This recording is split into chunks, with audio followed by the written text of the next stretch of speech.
Temos que crer no que diz a palavra de Deus, e não no que diz o homem. Hebreus 1:14. Havendo Deus, outrora, falado, muitas vezes e de muitas maneiras, aos pais, pelos profetas, nestes últimos dias, nos falou pelo Filho, a quem constituiu herdeiro de todas as coisas, pelo qual também fez o universo. Ele, que é o resplendor da glória e a expressão exata do seu ser, sustentando todas as coisas pela palavra do seu poder, depois de ter feito a purificação dos pecados, assentou-se à direita da majestade, nas alturas, tendo se tornado tão superior aos anjos quanto herdou mais excelente nome do que eles. Pois a qual dos anjos disse jamais: Tu és meu filho, eu hoje te gerei? E outra vez: Eu lhe serei pai, e ele me será filho? E, novamente, ao introduzir o primogênito no mundo, diz: E todos os anjos de Deus o adorem. Ainda, quanto aos anjos, diz: Aquele que a seus anjos faz ventos, e a seus ministros, labareda de fogo. Mas acerca do Filho, o teu trono, ó Deus, é para todo sempre, e cetro de equidade é o cetro do seu reino.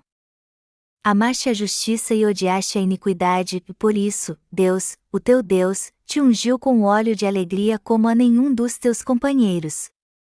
Ainda, no princípio, Senhor, lançaste os fundamentos da terra, e os céus são obra das tuas mãos, eles perecerão, e tu, porém, permaneces, e sim, todos eles envelhecerão qual veste, e também, qual manto, os enrolarás, e, como vestes, serão igualmente mudados, e tu, porém, és o mesmo, e os teus anos jamais terão fim.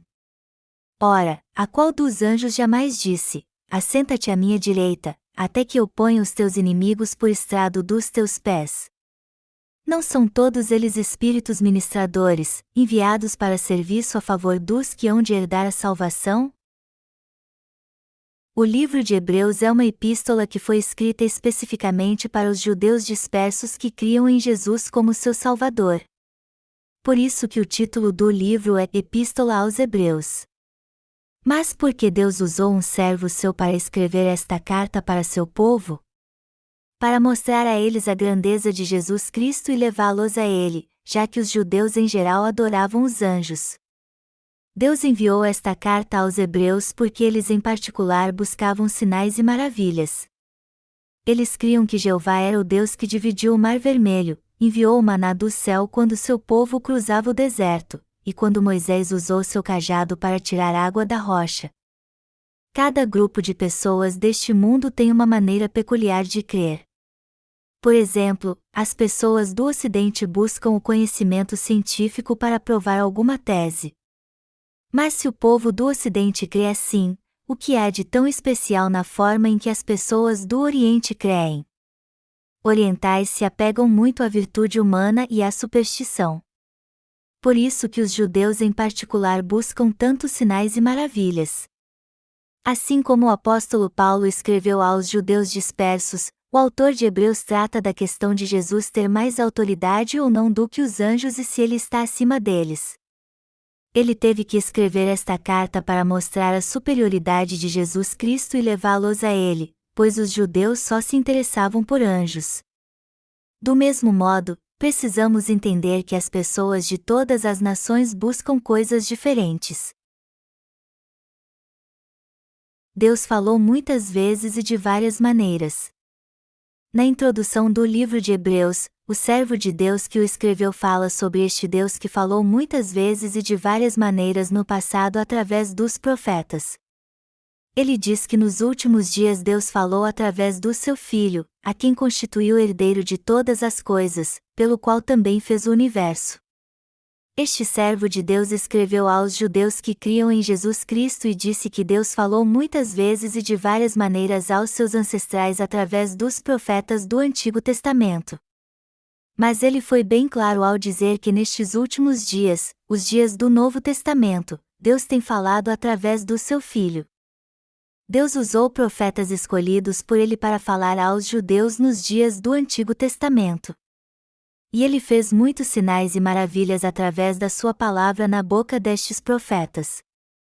Ele falou deste modo porque sabia que seu povo só creria se visse sinais e maravilhas. Quando começamos a ler a Bíblia a partir do livro de Gênesis, vemos que 2 anjos disseram a Ló que Sodoma e Gomorra seriam destruídas. Depois lemos sobre um anjo chamado Miguel que apareceu a Daniel. Assim podemos ver como os profetas de Deus e seus anjos impactaram muito o coração do seu povo através de milagres indescritíveis. Deus falou ao povo de Israel muitas vezes e de várias maneiras através de vários anjos e profetas nos dias do Antigo Testamento, e nestes últimos dias falou através do seu Filho Jesus Cristo, a quem constituiu herdeiro de todas as coisas. E o que esta palavra quer dizer é que Jesus Cristo é quem destruirá este mundo e criará o novo mundo que há de vir.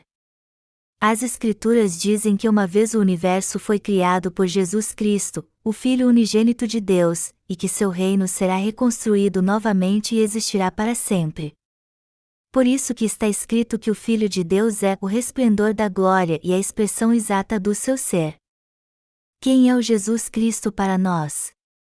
Quando olhamos para a obra que ele fez quando veio a este mundo, não é difícil entender que ele é Deus. Por esta razão que a Bíblia diz que o Filho é o resplendor da glória e a expressão exata do seu ser. E ela também diz que ele, sustentando todas as coisas pela palavra do seu poder, depois de ter feito a purificação dos pecados, assentou-se à direita da majestade, nas alturas. Isso quer dizer que Jesus sustenta todas as coisas pela palavra do seu poder e está assentado à destra da majestade de Deus nas alturas. Jesus Cristo sustenta todas as coisas pela palavra do seu poder. Gênesis 1h01 diz que no princípio, criou Deus os céus e a terra. E os versículos 6 e 7 dizem, haja firmamento no meio das águas e separação entre águas e águas. Fez, pois, Deus o firmamento e separação entre as águas debaixo do firmamento e as águas sobre o firmamento. E assim se fez. Deus disse, produza a terra relva, ervas que deem semente e árvores frutíferas que deem fruto segundo a sua espécie, cuja semente esteja nele, sobre a terra. E assim se fez. A terra, pois, produziu relva, ervas que davam semente segundo a sua espécie e árvores que davam fruto, cuja semente estava nele, conforme a sua espécie. E viu Deus que isso era bom. Gênesis 1:11-12. A Bíblia diz que Deus criou todas as coisas em 6 dias pela palavra do seu poder. Isso quer dizer que, através desta palavra, Jesus Cristo criou pessoalmente tudo o que há no universo. Ele sustenta todas as coisas pela palavra do seu poder. E podemos ver que Deus a tudo sustenta até hoje por causa do poder desta palavra, e é por ela também que levamos as pessoas a nascer de novo e a sustentamos ao longo da sua vida. Jesus Cristo purificou todos os nossos pecados pela sua palavra. Temos que entender que o Senhor não apagou nossos pecados com sinas e maravilhas. Ao contrário, Deus disse que fez isso de uma só vez pela palavra que contém sua justiça. Está escrito também que Jesus está assentado à destra do Pai no céu esperando o dia do juízo em que virá como juiz. O livro de Hebreus nos diz exatamente quem é Jesus Cristo. Hebreus 1:4 nos diz que Jesus Cristo é essa pessoa. Deus nesse tempo dará a remissão de pecados a nós que cremos no Evangelho da água e do Espírito através de Jesus Cristo. Ele nos salvará de todos os pecados do mundo de uma só vez.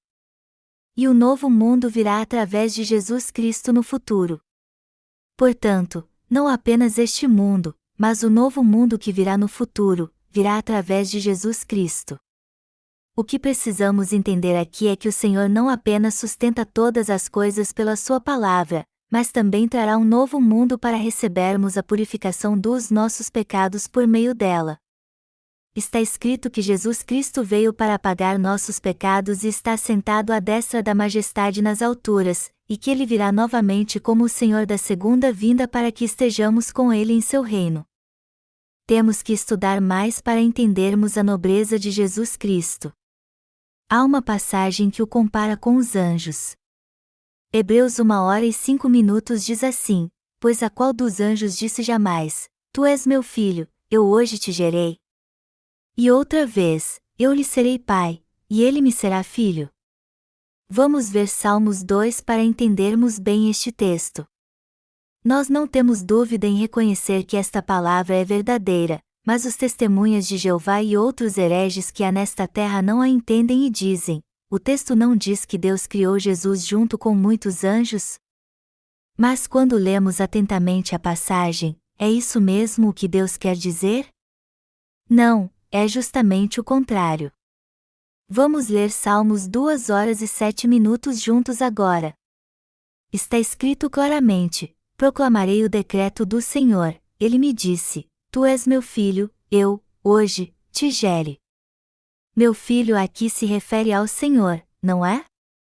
Em todo o capítulo 2 do livro de Salmos está escrito que Jesus Cristo é Deus, o Salvador e o Juiz. Por isso que também está escrito: porque se enfurecem os gentios. E os povos imaginam coisas vãs. Os reis da terra se levantam, e os príncipes conspiram contra o Senhor e contra o seu ungido, dizendo: rompamos os seus laços e sacudamos de nós as suas algemas. Ri-se aquele que habita nos céus, o Senhor zomba deles. Na sua ira, a seu tempo, lhes há de falar e no seu furor os confundirá. Eu, porém, constituí o meu rei sobre o meu santo monte Sião. Proclamarei o decreto do Senhor, ele me disse: tu és meu filho, eu, hoje, te gerei. Pede-me, e eu te darei as nações por herança, e as extremidades da terra por tua possessão. Com vara de ferro as regerás, e as despedaçarás como um vaso de oleiro. Agora, pois, ó reis, sede prudentes, e deixai-vos advertir, juízes da terra. Servi ao Senhor com temor e alegrai-vos nele com tremor. Beijai o filho para que se não irrite, e não pereçais no caminho, porque dentro em pouco se lhe inflamará a ira, bem-aventurados todos os que nele se refugiam. Esta passagem toda fala de Jesus Cristo e do seu ministério. E lemos em Salmos 2 horas e 7 minutos, proclamarei o decreto do Senhor, ele me disse: Deus está falando de Jesus aqui. Tu és meu filho, eu, hoje, te gerei. O Pai está falando de Jesus, e não de algum anjo. Precisamos entender bem o que texto que diz: proclamarei o decreto do Senhor, ele me disse: tu és meu filho, eu, hoje, te gerei. Não está falando de anjo algum. O Pai disse isso de seu Filho, Jesus Cristo. Está escrito que por mais alto que um anjo esteja, Deus o criou para ser um dos anjos do seu Filho. Está bem claro aqui que nenhum dos anjos se tornou filho de Deus. Por sua vez, Hebreus 1 hora e 6 minutos diz, e, novamente, ao introduzir o primogênito no mundo, diz: e todos os anjos de Deus o adorem. Portanto, de todos os filhos de Deus, Jesus Cristo é o unigênito, e seus irmãos mais novos são aqueles que receberam a salvação crendo na justiça de Deus. Se isso é verdade, além do unigênito de Deus, quem são seus outros filhos? Somos nós que cremos no Evangelho da Água e do Espírito. Você e eu fomos salvos de todos os nossos pecados crendo em Jesus Cristo e no seu Evangelho da Água e do Espírito. Agora todos nós somos filhos de Deus. Todos nós que recebemos a remissão de pecados crendo no Evangelho da Água e do Espírito somos filhos de Deus. A Bíblia diz que os anjos de Deus se prostrarão diante de nós quando Jesus Cristo voltar a este mundo. Então podemos ver que os anjos são servos dos filhos de Deus, e não filhos de Deus do mesmo modo que nós e Jesus Cristo somos. Eles são seres que não serão senhores no reino de Deus, porém servos neste reino. O autor de Hebreus escreveu isso ao povo de Israel porque eles achavam que eram a classe mais alta dos anjos. O que o escritor da epístola está dizendo é que os anjos não são filhos de Deus porque os hebreus os honram muito e acham que eles estão acima dos servos de Deus, e até um pouco acima do que Jesus Cristo. Na Coreia, algumas pessoas acreditam na superstição tola dos 3 deuses da infância. Alguns até dizem: os 3 deuses da infância me ajudaram, quando passaram por algum problema. O povo de Israel também achava que os anjos eram maiores do que Jesus Cristo. Por isso que o livro de Hebreus começa tratando deste assunto. E depois de falar um pouco mais do assunto que estamos tratando aqui, que vou falar que relação esta palavra tem conosco. Os anjos existem para o Filho de Deus. Hebreus 1h07 ainda, quanto aos anjos, diz, aquele que a seus anjos faz ventos, e a seus ministros, labareda de fogo. Está escrito aqui que Deus não criou os anjos e seus servos como seus filhos, mas como servos de todos os seus filhos. E lemos nos versículos 8 e 9, mas acerca do Filho, o teu trono, ó Deus, é para todos sempre, e cetro de equidade é o cetro do seu reino. Amaste a justiça e odiaste a iniquidade, e por isso, Deus, o teu Deus, te ungiu com óleo de alegria como a nenhum dos teus companheiros.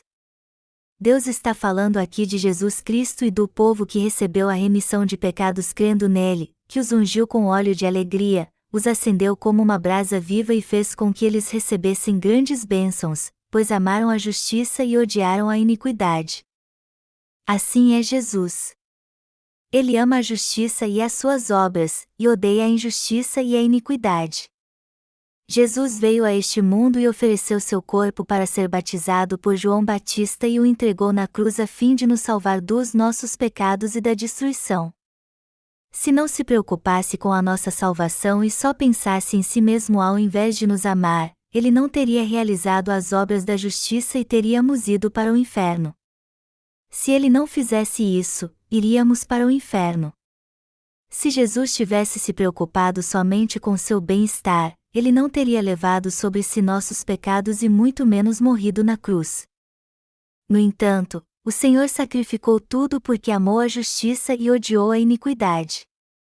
E a iniquidade aqui se refere ao pecado e significa que o Senhor odiou a maldade, a injustiça e o pecado.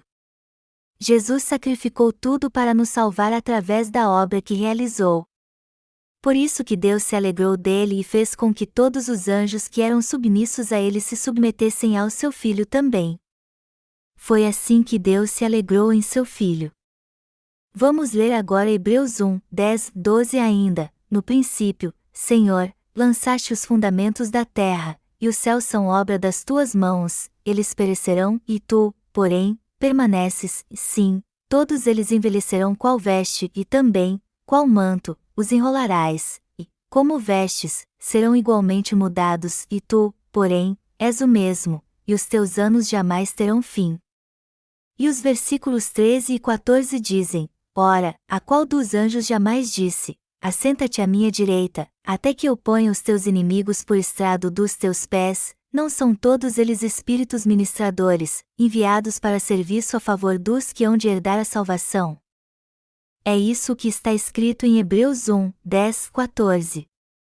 E quando lemos estes versículos, vemos que o Senhor que nos salvou dos nossos pecados foi aquele que firmou a terra e criou os céus com suas mãos. Isso significa que o Senhor é o Deus que criou tudo o que há no universo. E está escrito aqui que tudo isso será destruído, mas o Senhor existirá eternamente. O Senhor existirá para toda a eternidade. Está escrito, eles perecerão, e tu, porém, permaneces, e sim, todos eles envelhecerão qual veste, e também, qual manto, os enrolarás, e, como vestes, serão igualmente mudados, e tu, porém, és o mesmo, e os teus anos jamais terão fim. Anos aqui significa o tempo de vida. Ou seja, o que Deus está dizendo aqui é que sua vida não tem fim. Quem é o Senhor? Ele é o Deus Altíssimo e Soberano que vive eternamente. Deus deixou isso bem claro ao seu servo que escreveu o livro de Hebreus. Hebreus 1h13 diz, assenta-te à minha destra, até que ponha a teus inimigos por escabelo de teus pés. Por acaso Deus pôs um anjo sentado ao seu lado e disse, até que ponha a teus inimigos por escabelo de teus pés? Em outras palavras, Deus disse a um anjo, anjo, você se sentará à minha direita até que seus inimigos estejam totalmente submissos a você? Claro que não.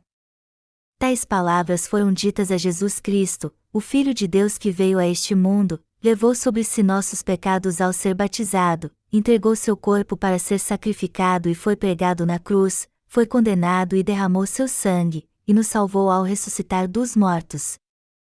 Deus nunca disse isso a um anjo. Os anjos nada mais são do que servos.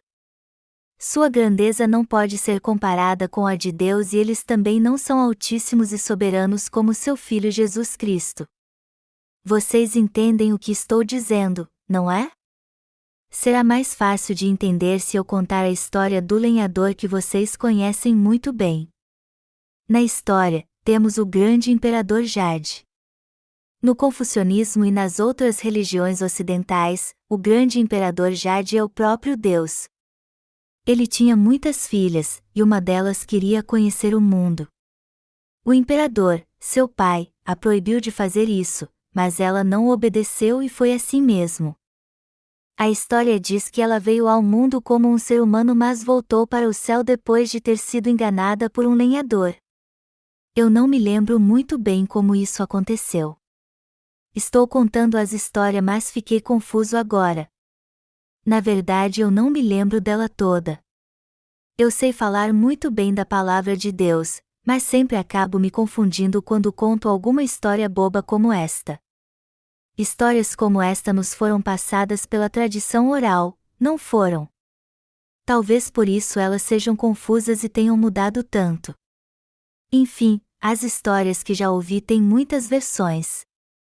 A moça da história que contei é como os anjos.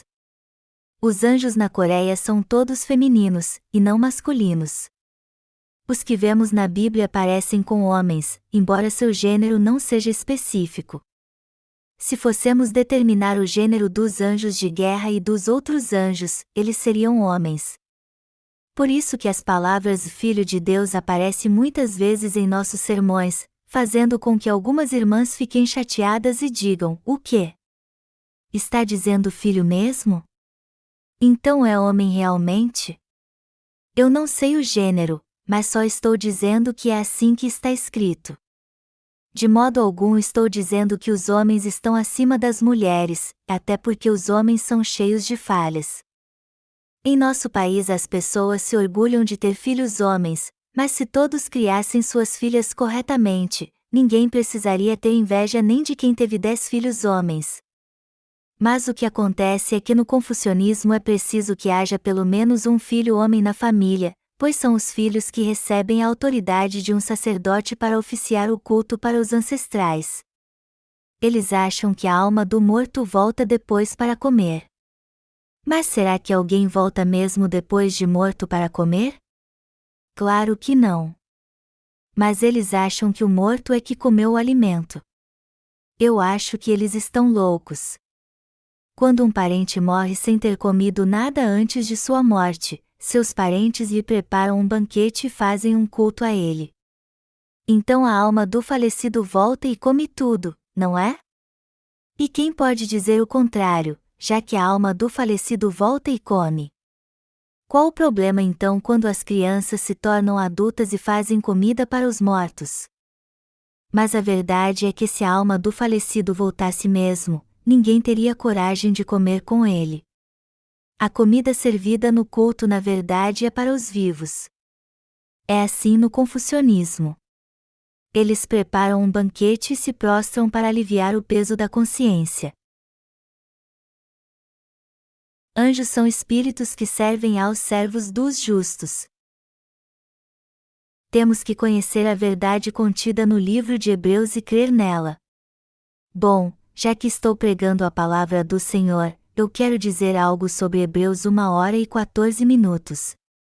Este versículo diz o seguinte: não são todos eles espíritos ministradores, enviados para serviço a favor dos que hão de herdar a salvação? Vemos aqui que Deus enviou os anjos para servir a nós, que fomos salvos, e a todos que receberam a salvação. Todos os anjos são espíritos que fazem o que Deus manda, ou seja, eles são obreiros que trabalham para Deus. Os anjos são espíritos enviados para servir a todos os filhos de Deus. O capítulo 1 do livro de Hebreus resume esta verdade de modo bem claro. E o que temos que entender aqui é que o Senhor com sua palavra criou o universo, perdoou nossos pecados e nos julgou. Nosso Senhor criou mesmo o universo com sua palavra. Deus criou os céus e a terra e todos os mundos com sua palavra.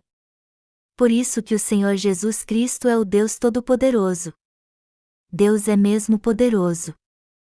Ele disse que houvesse os vegetais e árvores frutíferas, eles deram sua semente e assim aconteceu. As árvores, o pasto, os vegetais e as flores com sementes surgiram na terra. Foi exatamente isso que aconteceu quando Jesus disse que houvesse todas as coisas.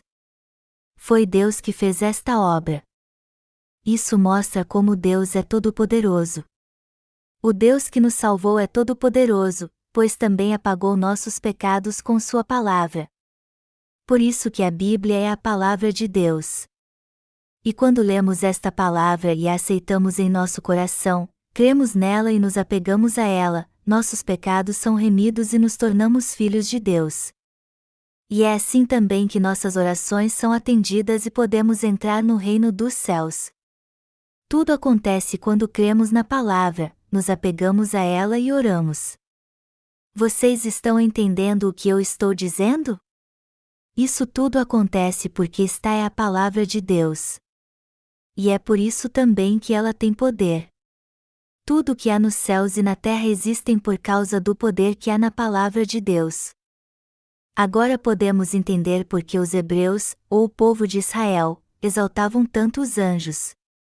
Vocês não podem esquecer que um servo de Deus escreveu esta carta aos hebreus para nos ensinar sobre as práticas malignas e fazer com que tenhamos a fé correta, pois muitos hebreus criam em Jesus, mas achavam que os anjos eram maiores do que ele. Nós que estamos vivendo os últimos dias temos que confirmar esta verdade em nosso coração e aprender esta lição na palavra de Deus.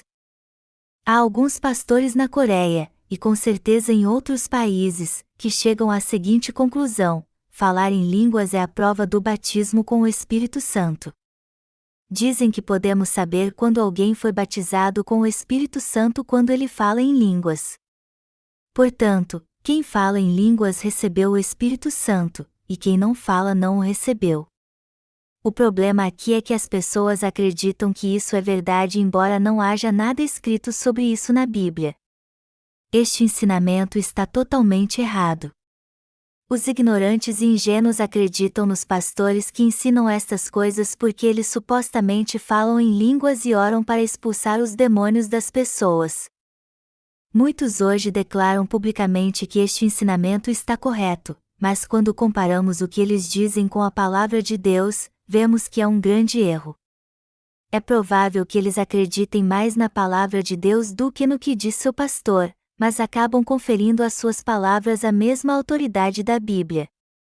Eles dizem: se é isso o que o pastor disse, então eles creem no que ele diz. Isso é algo muito errado que vemos em nossos dias. Sendo assim, temos que devolver à palavra de Deus a devida autoridade e crer nela. Os cristãos que ainda não nasceram de novo dão tanto valor ao que diz seu pastor como à palavra de Deus, como os hebreus que achavam os anjos maiores do que Jesus Cristo. A fé de ambos está errada. O Senhor diz em Hebreus 1h02, nestes últimos dias, nos falou pelo Filho, a quem constituiu herdeiro de todas as coisas, pelo qual também fez o universo, e também no versículo 3 ele diz: Ele, que é o resplendor da glória e a expressão exata do seu ser, sustentando todas as coisas pela palavra do seu poder, depois de ter feito a purificação dos pecados, assentou-se à direita da majestade, nas alturas. O que esta passagem quer dizer é que o Senhor apagou todos os nossos pecados com sua palavra. E também que ele fez isso com o Evangelho da água e do Espírito. Jesus não somente criou todas as coisas com sua palavra, mas também apagou nossos pecados. Ou seja, os pecados que havia em nosso coração. Mas a que palavra o texto se refere? À própria palavra do Evangelho da água e do Espírito. Temos que crer e receber a remissão de pecados através do Evangelho da água e do Espírito, pois esta é a palavra pela qual o Senhor apagou todos os nossos pecados. Mas e aqueles que creem no que diz seus pastores cegos e não na palavra de Deus? Este é o problema. Por exemplo, quando um pastor diz que o Senhor apagou seus pecados somente com o sangue derramado na cruz, eles creem mais nesta mentira do que no Evangelho da água e do Espírito, que é a palavra de Deus. Mesmo que um pastor diga que nossos pecados podem ser apagados apenas pela fé no sangue da cruz, eles nunca poderão ser apagados assim, por mais que creiamos nisso. Mas infelizmente muitas pessoas que não creem no Evangelho da água e do Espírito acabam dando ouvidos ao que dizem estes pastores. Por mais que alguns pastores, ou até mesmo ícones da Reforma com Calvino, Lutero e John Knox, digam que receberam a remissão de pecados crendo apenas no sangue derramado na cruz, eles creem em algo que nunca foi provado e só lhes trouxe ou trará destruição. Eles dizem que é possível receber a purificação de pecados somente crendo em Jesus Cristo como seu Salvador e no sangue derramado na cruz. Esta é uma fé totalmente errada que vem daqueles que ensinam uma doutrina errônea do cristianismo, pois não conhecem o Evangelho da água e do Espírito nem creem nele. No entanto, todos hoje em dia devem dizer aos que têm uma fé errada como esta: já que é assim, vocês são melhores do que nós, não são? Temos que entender o que eles estão dizendo realmente. E o que eles nos dizem é o seguinte: foi um grande homem de Deus que disse isso. Vocês por acaso são maiores do que ele? Ao vermos seu erro, que diferença há entre eles e os judeus que adoravam os anjos? Não é uma vergonha dar mais valor aos anjos do que a Jesus Cristo, honrar mais as palavras ditas por um pastor do que a palavra de Deus? Este tipo de atitude e erros acontecem por causa de líderes errados. E todos eles são pecadores. Temos que respeitar um pastor se ele crê de modo correto na palavra de Deus e a prega justamente como está escrito. No entanto, por mais que alguém seja pastor, se ele não prega o Evangelho da água e do Espírito e tudo o que diz é só para agradar e não condiz com a palavra de Deus, ele está errado. Mas infelizmente há muitos pastores e cristãos assim hoje em dia. Depois de ouvir estas verdades, as pessoas me dizem: você está dizendo que é melhor do que o famoso pastor inglês anglicano John Stott ou do que renomados pastores americanos como Billy Graham, Moody ou John Wesley? Elas comparam tais pessoas comigo e depois me denigrem e desrespeitam dizendo: nós não podemos crer neste Evangelho da água e do Espírito que você está pregando. Você é melhor do que o pastor Billy Graham? Você é melhor do que o pastor John Wesley? Você é melhor do que John Knox? Você é melhor do que Martinho Lutero? Você é melhor do que Calvino? Não me faça rir. Tudo o que você está dizendo é uma sandice. Estes homens que citamos são muito renomados. Como alguém como você pode dizer que eles estão errados? E por que você está dizendo que só podemos receber a remissão de pecados se crermos no Evangelho da água e do Espírito, já que estes grandes homens nos disseram que podemos recebê-la crendo apenas no sangue da cruz? O que você está dizendo não tem valor algum quando o comparamos a eles. É assim que as pessoas dão mais valor às palavras de alguns pastores do que à palavra de Deus, e assim pecam como aqueles que consideram os anjos maiores do que Jesus Cristo. Há pessoas que levam os outros a cometer um grande pecado contra Deus. Isso é um erro terrível. É um pecado horrendo. Por isso que devemos ter o entendimento correto. Quem é maior, Jesus Cristo ou os anjos? Jesus Cristo é muito maior do que os anjos, não há como comparar. Mas o quanto ele é maior? Jesus é o Criador, e os anjos, meras criaturas feitas por ele. Cristo é muito maior e mais glorioso do que os anjos. Os anjos são apenas servos criados para servir a nós, que recebemos a remissão de pecados. É errado então se comparar a Jesus Cristo. E não está errado então achar que os anjos são maiores do que nós que recebemos a remissão de pecados do Senhor que veio a este mundo pelo Evangelho da água e do Espírito? Não é errado orar aos anjos também? Agir assim é o mesmo que adorar os demônios e servir aos ídolos. Temos que voltar a ter fé na justiça de Deus. O Senhor deixou registrada a obra que fez para apagar nossos pecados de uma vez. Já no Antigo Testamento ele falou sobre isso, e no Novo Testamento nos deu o Evangelho da água e do Espírito. E tudo o que o Senhor disse, ele cumpriu. Ele disse em Mateus 1h23: Eis que a Virgem conceberá e dará à luz um filho, e ele será amado pelo nome de Emanuel, que quer dizer, Deus conosco. O Senhor prometeu que viria até nós através do corpo de uma virgem. E ele fez exatamente como havia prometido na palavra de Deus. Está escrito que o Senhor cumpriu toda a justiça quando foi batizado por João Batista aos 30 anos. Por isso que o Pai disse: Este é o meu Filho amado, em quem me comprazo, quando Jesus saiu das águas depois que foi batizado por João Batista. Deus testifica claramente aqui que Jesus foi batizado por João Batista para cumprir sua justiça. Depois então ele ressuscitou dos mortos e nos salvou de uma vez. Deus disse: Este é o meu Filho amado, em quem me comprazo. É isso que ele está dizendo: é no meu Filho que eu me comprazo. Ele levou sobre si todos os pecados ao ser batizado segundo a minha vontade, foi pregado na cruz levando todos eles, ressuscitou dos mortos, se tornou o perfeito Salvador e concede a salvação a todos que creem nisso. O Senhor tirou nossos pecados ao ser batizado e foi condenado na cruz por causa deles. Só que as pessoas não entendem esta perfeita salvação que Jesus nos deu e pensam assim: ele apenas derramou seu sangue na cruz. Então eu só tenho que crer no sangue de Jesus para receber a remissão de pecados. Pensar assim é totalmente errado. Já que Deus disse que Jesus apagou nossos pecados pela sua palavra, temos que crer exatamente como ele diz então para recebermos a salvação. Se crermos nisso, nossos pecados serão remidos. Haveria algo de errado na obra que o Senhor fez se nossos pecados não tivessem sido apagados, apesar de crermos no Evangelho da água e do Espírito. Contudo, se nossos pecados são mesmo apagados segundo o Evangelho da água e do Espírito, a palavra de Deus está certa então. Nossos pecados foram apagados para sempre porque a palavra de Deus é a eterna verdade da salvação que nos leva a crer na justiça de Deus pela fé.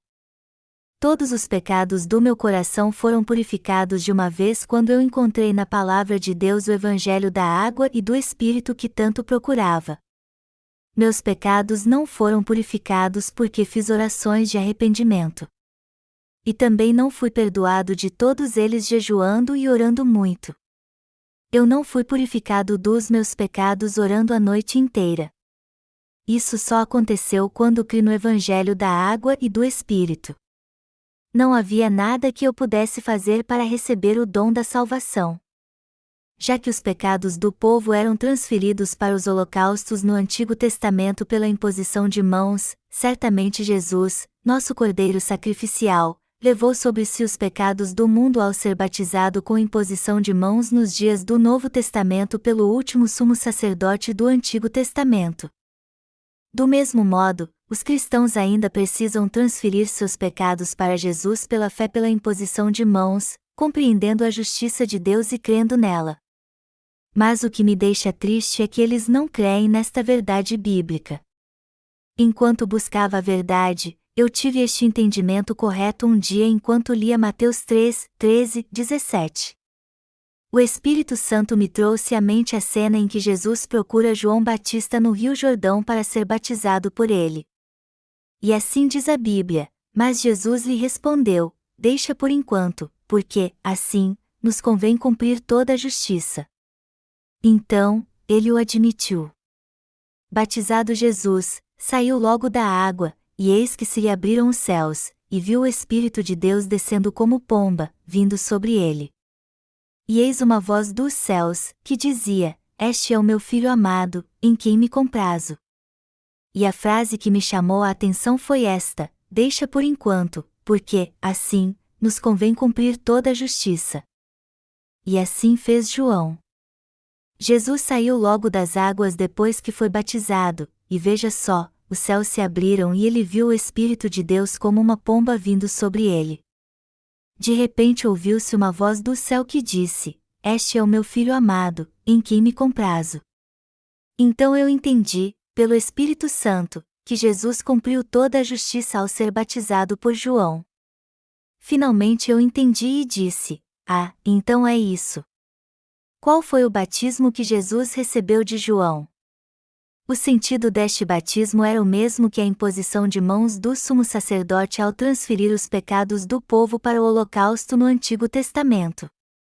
Então, o fato de Jesus ter recebido o batismo de João Batista significa que espiritualmente ele tirou os pecados do mundo e entregou seu corpo para o sacrifício levando todos eles. Este é o sentido espiritual do batismo de Jesus. O batismo de Jesus significa receber os pecados sobre si, carregá-los com ele, levá-los à cruz e ali morrer por causa deles. Eu procurei o significado da palavra batismo em inglês, mandarim, hebraico e grego. E todas elas têm um sentido bem específico. O Senhor disse: porque, assim, nos convém cumprir toda a justiça. Como? Jesus foi batizado através deste método, o método mais correto, o método que era absolutamente necessário. Foi através deste método que Jesus foi batizado por João Batista, tirou de uma vez todos os pecados do homem, morreu na cruz carregando todos eles e se tornou nosso perfeito Salvador ao ressuscitar dos mortos. Isso quer dizer que todos os meus pecados foram apagados na hora em que compreendi a palavra da justiça de Deus e criei nela. Eu hoje não seria um evangelista que prega o evangelho da água e do Espírito se orasse assim: Senhor, apague meus pecados, para receber a remissão de pecados. Mas eu fui salvo e todos os meus pecados foram remidos quando entendi quem é Jesus Cristo, que veio pelo evangelho da água e do Espírito. Você também pode ser salvo pela fé se ouvir o evangelho da água e do Espírito e crer nele de coração. Leia o que está escrito na palavra de Deus em Mateus 3, 13, 17 e em João 1h29. Depois leia João capítulo 19 e Hebreus capítulo 10. Assim você crerá nesta verdade quando entender que nosso Senhor levou todos os nossos pecados de uma vez ao ser batizado por João Batista, tirou os pecados do mundo, morreu na cruz e ressuscitou dos mortos. Hebreus 10h18 afirma que ora, onde há remissão destes, já não há oferta pelo pecado. Como você se sente ao ouvir estas palavras? Você crê na palavra de Deus quando a ouve ou lê? Já que você crê, seus pecados foram apagados? Seus pecados foram apagados mesmo. O que mais poderíamos dizer já que a Bíblia declara que o Senhor levou nossos pecados sobre si ao ser batizado por João Batista e apagou todos eles quando morreu na cruz derramando seu sangue? O Senhor apagou todos os nossos pecados quando foi batizado e derramou seu sangue na cruz. E ao fazer isso, Ele separou os que vão para o inferno e os que vão para o céu. Por isso que a palavra de Deus é tão importante e crer no Evangelho da água e do Espírito se torna uma evidência mais importante ainda. No entanto, certas coisas como ter visões enquanto ora e ter sonhos proféticos são totalmente sem sentido. Você está entendendo?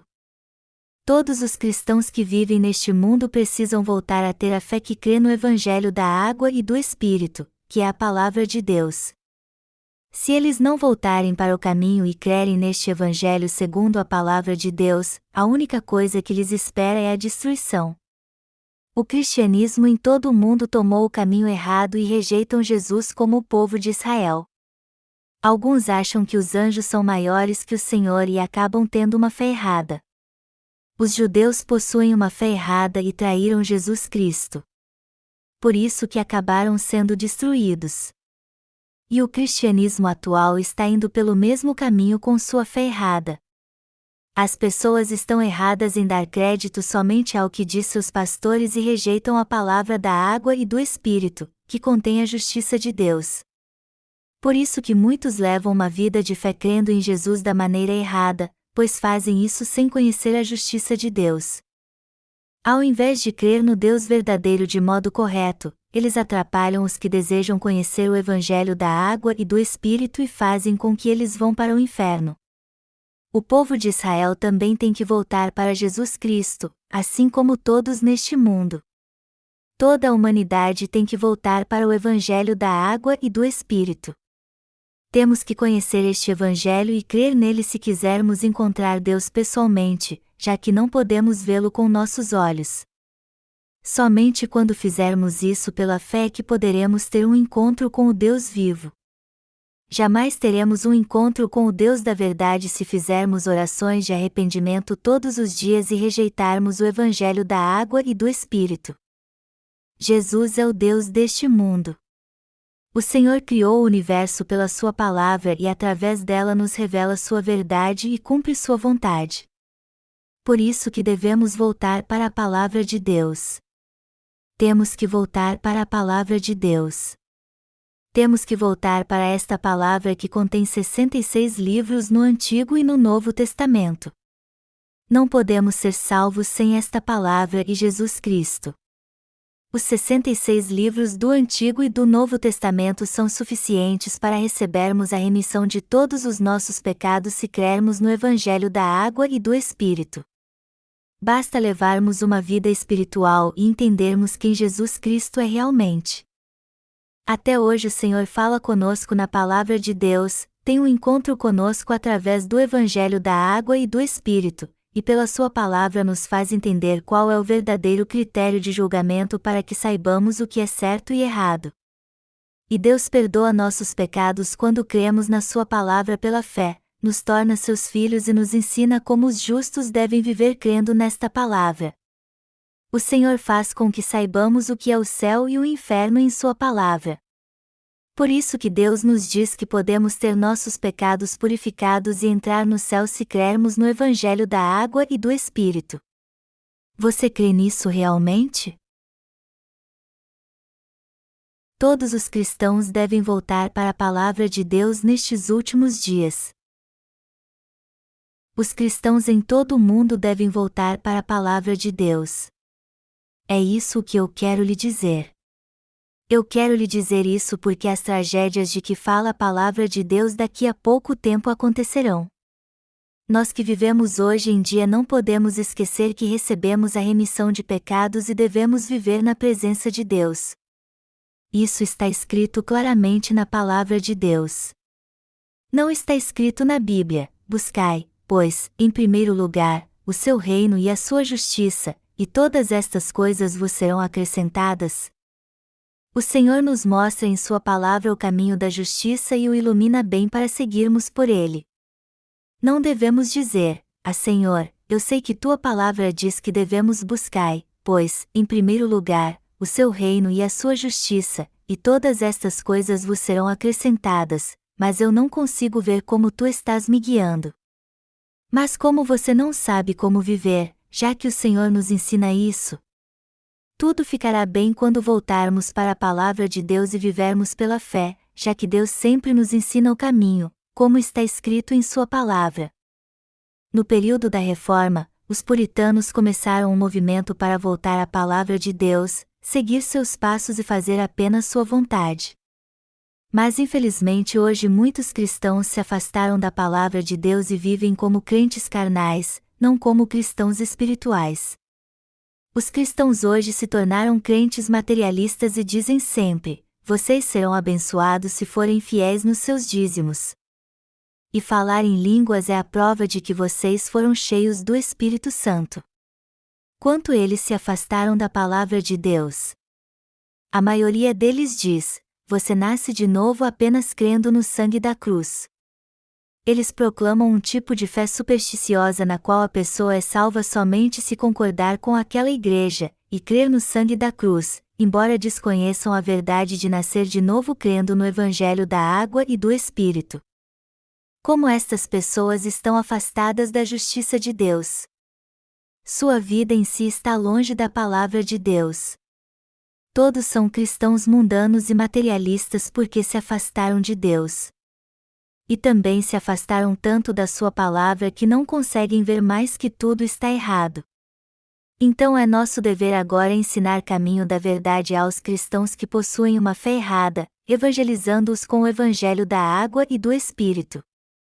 Esta responsabilidade é nossa. Nós, servos de Deus que recebemos a verdadeira remissão de pecados, temos uma grande responsabilidade. E ela é tão grande que eu não consigo dormir, parar de fazer a obra que precisa ser feita ou até mesmo me dedicar às coisas pessoais. Nós teríamos mais tempo de descansar se houvesse mais pessoas conosco evangelizando com o evangelho da água e do Espírito. Se tivéssemos mais tempo, poderíamos viajar para lugares maravilhosos como algumas ilhas que nem sabemos o nome. Mas eu não posso fazer isso porque estou muito ocupado. Eu gosto muito de ler a palavra de Deus. Apesar de cada um de nós ter habilidades, eu gosto de ouvir Deus falando comigo através do Espírito Santo e assim renovar a fé do meu coração. Amados irmãos, meu desejo sincero é que vocês sigam a Deus fielmente, tenham uma fé sólida em sua vida espiritual e não andem com quem que não deseja crer na justiça de Deus nem segui-la. Já que não querem crer na justiça de Deus ou segui-la fielmente, eles é que vão perder. Se alguém não quer seguir a justiça de Deus, não podemos fazer mais nada por ele. O que aconteceu com aqueles que ficaram para trás murmurando quando os filhos de Israel foram libertos da escravidão no Egito, atravessaram o Mar Vermelho e foram para a terra de Canaã? Os soldados das outras nações que ali habitavam os perseguiram e mataram. Vemos assim que todos os murmuradores que se afastaram das tribos da frente ficaram para trás e morreram. Os que não morreram foram levados cativos pelos inimigos e se tornaram escravos. A marcha tinha que continuar, mesmo que os soldados das outras nações levassem os que ficavam para trás. Nada podia impedir a marcha do povo. Os que não seguem a orientação da Igreja de Deus, não creem na sua palavra, não querem ter comunhão com o povo da fé, murmuram o tempo todo e acham que há um modo mais fácil de viver longe do Senhor, são todos tolos. Por outro lado, quando o povo da fé tem algum problema, isso logo se resolve quando buscamos a ajuda dos servos de Deus, abrimos o coração e oramos juntos com eles. Só que muitos não querem fazer isso. Você pode até achar que seu problema é muito grande, mas se o trouxer aos servos de Deus e conversar com eles abertamente, você encontrará uma solução no Senhor. Eu não posso dar ouro ou prata a vocês porque não tenho dinheiro, mas posso dar-lhes sabedoria e mostrar o caminho para resolver os problemas. E resolver rápido, é claro. Só que as pessoas guardam seus problemas e desistem quando não veem uma solução, ou simplesmente dizem para não nos preocuparmos. Quem quer lidar com seus problemas? Eu mesmo não quero lidar com os meus. Eu quero fingir que eles não existem mesmo sabendo que isso não é verdade. Por quê? Porque isso é algo que nos faz sentir mal, não é verdade? Eu não quero agir assim, mas é melhor fingir que os problemas não existem do que me sentir mal por causa deles.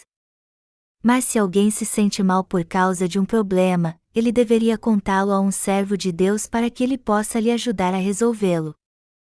Os que passam por provações acabam recebendo a remissão de pecados crendo no Evangelho da água e do Espírito, fazendo parte da Igreja de Deus e seguindo-a fielmente. Mas os que não creem ficam com inveja disso. Temos que deixar os imaturos e estender nossas mãos para os que ainda não receberam a remissão de pecados e pregar a salvação para eles. Temos que deixar para trás os que não querem seguir conosco. Deixemos que eles façam o que quiserem e resolvam seus problemas. Talvez um dia eles percebam que as coisas não funcionam como eles querem e então peçam para fazer parte da igreja. Não podemos fazer nada por estas pessoas que não têm coragem nem de enfrentar seus problemas.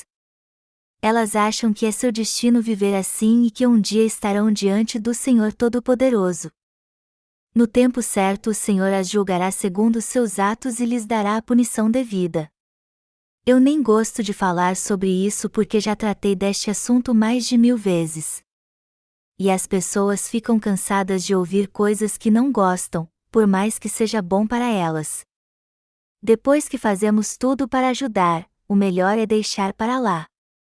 Aqueles que já estão bem à frente não devem se atrasar por causa dos maus que ficaram para trás. Eles devem seguir em frente e não procurar entender por que os outros ficaram para trás. Devemos parar só porque alguém não consegue caminhar conosco? Temos que nos afastar de pessoas assim e seguir em frente. Temos que continuar pregando o Evangelho da água e do Espírito. Devemos ficar estagnados por causa destas pessoas quando há tantas outras morrendo e precisando de ajuda? Para estes últimos tempos temos que pregar o Evangelho da água e do Espírito e alimentar os que já receberam a remissão de pecados a fim de que eles levem uma vida espiritual. Há dois tipos de pessoas imaturas. E há um ditado na Coreia que diz: de uma boa semente nasce uma boa árvore. Então podemos ver se uma árvore é boa ou não quando vemos uma pequena folha brotando dela. Uma pequena semente, quando é boa, faz brotar uma árvore frutífera, e quando a árvore não é boa, suas folhas ficam amarelas. E vemos que uma árvore não será boa quando suas folhas desde o começo são amareladas. Mas é claro que ela pode ser uma boa árvore se for bem cuidada desde o início. Só que isso requer um cuidado muito maior da nossa parte. Todos que habitam neste mundo, mais de 800 milhões de pessoas, estão pedindo ajuda a todos nós que recebemos a remissão de pecados. Eles estão nos pedindo para receber a salvação dos seus pecados e pregar para eles a palavra que lhes concede a remissão de pecados. Hoje mesmo eu recebi uma ligação de um pastor do Quênia responsável por missões mundiais. Ele me disse que se dedica ao ministério, mas nunca pregou o Evangelho da água e do Espírito, apesar de já ter pregado muitos sermões. Também me disse que era quase certo que ninguém estava pregando este Evangelho em seu país, e que ele mesmo até agora achava que a remissão de pecados era somente pelo sangue de Jesus. Só que depois de ler a palavra da verdade, ele viu que estava errado e passou a crer na verdade. Ele disse que a partir de então conheceu a verdade do Evangelho da água e do Espírito na palavra de Deus depois que a leu e queria nos ajudar nesta obra, pois ela é maravilhosa. Seu testemunho nos abençoou muito. Ele também me disse que deseja muito que Deus me abençoe e a todos que estão fazendo esta obra. Só que eu não estou pregando o Evangelho da água e do Espírito sozinho. Todos os nossos pastores estão fazendo esta obra. E eu creio que suas orações trarão sobre todos nós as bênçãos de Deus. Isso vai acontecer mesmo. Portanto, temos que crer assim e prosseguir pela fé para sermos mais maduros. Nossa maneira de pensar também precisa ser diferente. E temos que fazer com que as próximas gerações tenham esta fé, mesmo que tenhamos que passar por muitas lutas para pregar o Evangelho hoje. Temos que fazer a obra desde pequenos. E vocês têm que entender quantas lutas seus pais tiveram que enfrentar. Os adultos que não querem nem saber se seus pais estão vivos ou mortos e só pensam o tempo todo em ganhar dinheiro e no seu bem-estar agem assim porque nunca passaram por provações quando eram jovens. Os que passaram provações quando jovens cuidam muito bem dos seus pais. Enviar os filhos para a faculdade é algo muito bom, mas deixar que os filhos enfrentem dificuldades quando jovens também pode ser muito bom para sua educação. Isso fará com que eles nunca deixem de cuidar dos seus pais. Esta é a pura verdade. Alguns de vocês podem até pensar: o pastor Jung está falando como se soubesse muito sobre educação, mas nem tem nível superior. Quem da área de educação diria tal coisa? Mas eu estou dizendo isso. E os mais velhos dizem isso também. Os que enfrentaram dificuldades entendem quando os outros passam pelo mesmo e sabem que precisam viver para o Evangelho da água e do Espírito, se sacrificar para fazer a obra e servir a este Evangelho. Sabemos disso por experiência, não porque achamos que sabemos. E hoje podemos entender tudo o que acontece conosco porque vivemos assim. E quem vive assim sabe que Deus nos dá o escape, nos ajuda e renova nossas forças quando passamos por provações, quando estamos prestes a desistir por causa dos problemas. Só que não estamos sozinhos. O Senhor está conosco. Ele está sempre conosco. Jesus é o nosso ajudador e está sempre ao nosso lado. Ele está sempre conosco. Amados, temos que voltar a nos preocupar com as pessoas deste mundo. Não devemos nos preocupar somente com nossa família. Quem não quiser ouvir não vai ouvir, por mais que você fale e não importa o que diga. Lucas 12, 47 e 48. Aquele servo, porém, que conheceu a vontade de seu senhor e não se aprontou, nem fez segundo a sua vontade, será punido com muitos açoites. Aquele, porém, que não soube a vontade do seu senhor e fez coisas dignas de reprovação levará poucos açoites. Sabemos que mais de 800 milhões de pessoas neste mundo não conhecem o Evangelho da Água e do Espírito. Eu sei disso. Então não temos como deixar de fazer esta obra.